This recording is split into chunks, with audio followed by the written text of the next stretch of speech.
Okay, so we got some updates to go through. Let's start here. As you know, I covered this on Friday. There is a response from Team JD, and they have put their own appeal in for the one win that she got. That was, of course, that she was able to convince them that the statements that his lawyer, Mr. Waldman, made were represented by him. So that's going to go forward. The big thing there, though, is that he actually put up that $2 million for the bond. Unlike AH, who has not done that yet. Though today is the deadline, I believe, for that. So I might have an update later. If I do, I'll probably put it in the community post instead of making a video on it. So she's got to put that money up by today, from what I understand. At least that was according to the DUI guy and his statement. So we'll see what happens there. But he has put up that $2 million, which means if he loses this, she gets the money, but he would have had to pay it anyway. So really, this is just him countering her, and I think it's a good thing. Lets him kind of put his story out there too. So we'll see what happens. But the big thing that happened over the weekend, other than the Comic-Con stuff that I'm going to get to, is this. So Kate Moss came out and reveals why she spoke about her time with JD during the trial, because as according to Deadline here, she never gives interviews and tries to stay out of the public eye as much as she can, but she chose to step up and help him out during that trial, which I think was pretty significant because it once again proved that AH will just spew anything out, even if she doesn't know it, and try to use anything possible to smear him. And that is, of course, that was the thing that he pushed her down the stairs when she said that during her testimony, which was false. And Kate Moss came forward and said, no, that didn't happen. Which AH responds to by saying, well, she's just afraid he's going to fly over there and hit her. She says, I believe in the truth. And I know the truth about JD. I know he never kicked me down the stairs. I had to say the truth.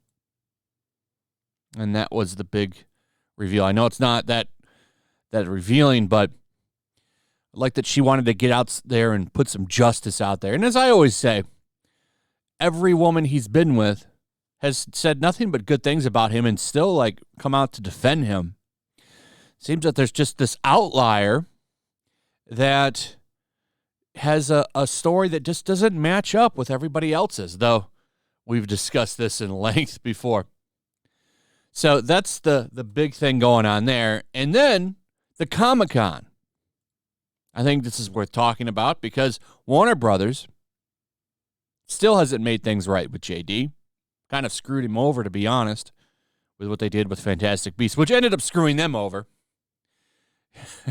because they had the brilliant idea of releasing that movie right during the trial's peak. I don't know who the hell thought that would be a good idea. Let's just remind everybody that we fired Depp by releasing this movie that cost us millions to make, right during the time where he's in the biggest trial of the century. Now, the big interesting news from the Comic-Con is that they were silent about AH and Aquaman, as well as Ezra Miller in Flashpoint. I think it's called Flashpoint, right? The movie where they're going to reboot everything and keep her and him. But they got rid of Henry Cavill for some reason. He's not going to be Superman ever again, as much as people want him to be. No, they're going to go in a completely new direction. This could all be reversed, by the way, but they choose not to do it. For example, they could recast her easily for Aquaman 2. Easily recast her by just doing some green screen stuff. She's only in the movie for 9 to 20 minutes 20 minutes in the longer cut. They cut her down significantly, at least according to the trial. She was cut down to 9 minutes. And then there were reports of a test screening like 2 days after the verdict came out. And it was a 20-minute screening. And, of course, people did not like her in the movie. She got low ratings. Nobody wants to see her in Aquaman 2. But DC, being a giant company, is stuck in a hard place because they have to appease the activists that they've bent the knee to multiple times. And they also want to please the people that actually buy their shit. And that's not the activists, by the way. They don't buy anything. They all live in tents in Portland. So they really don't have the money to go see a movie. They might pirate it later, watch a cam version, you know, the guy that sits in the theater with a camera. And they might watch that version, but they probably won't be paying to see a movie.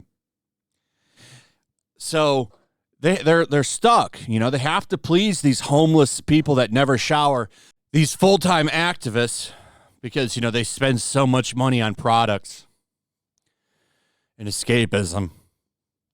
I'm kidding. But they're going to stick with her and they're going to stick with Miller. In fact, they have somewhat leaked out they plan to stick with Miller because they said, well, as long as Miller keeps his nose clean, we're going to stick with him. And then towards the release of Flashpoint, they're going to say, this is exactly what's going to happen. Well, Miller's focused on healing and he's in a much better place now. And Miller will come out and give some speech about, you know, these accusations were crazy, but I was also in a crazy place and I've reformed. And then don't be surprised if something happens again shortly after the movie. Someone like Miller, I don't think they're looking for help. It's going to take a lot more than what's happened, but yeah, that's what's going on with that. Now, the reason you haven't seen very much from Aquaman 2 is, of course, that they're trying to hide it. What they want to do, and it's even talked about in here, is play down her appearance in the movie significantly. They're going to try to just make it look like she's not in the movie, is what they're going to do. And I've called this out before. You're not going to see her in a poster, and you probably won't even see her in the trailers at all. But then, of course, when you show up to the movie, she'll be in it for about 9 minutes, which would be easy to fix. In fact, I guess you can't cut out those 9 minutes because at the end of the movie, she like shows up and helps save the day. That's pretty much it. So they talk about it right here. Mira, however, isn't a central character for Aquaman, and promotion for the film could downplay AH's presence. That isn't possible for The Flash, which is built around Miller's performances as multiple versions of their speedster character, Barry Allen. Apparently, he appears in Shazam 2 as well. And Batman, Ben Affleck, is in it. That's interesting. So that's kind of what's going on right now.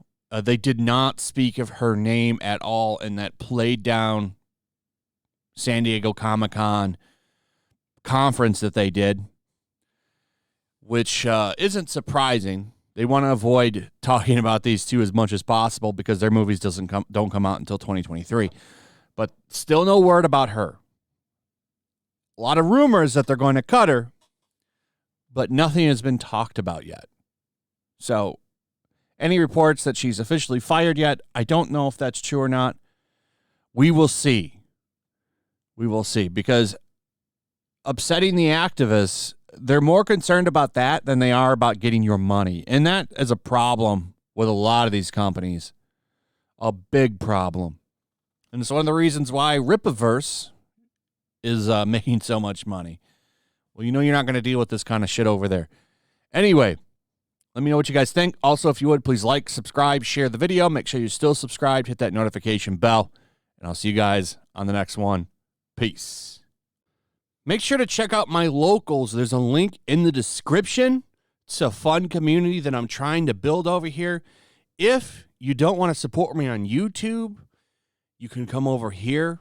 None of that money goes to YouTube. You also can just come over here for free. But if you are a supporter over here. I do plan on doing an extra live stream once a month and throwing links to the supporters so you can actually come on and have a supporter live stream with me. Also, it's a good place to catch all of my content. You don't have to worry about notifications like YouTube. They'll definitely work over here. So come check out my locals. Also, if you want to help support the channel, check out my Teespring store. There's a link in the description. You can find some merchandise in there that you might want to check out. Also, make sure to follow me over on Twitch. I do watch parties, play video games over there. They're always fun. Follow me over there and come hang out. Also, make sure you subscribe to YellowFlash, my other channel. There's a link to that in the description as well. I do a lot of live streams over there that I don't do on this channel. Usually smaller and a little bit more personal. So make sure you follow me over there and sign up.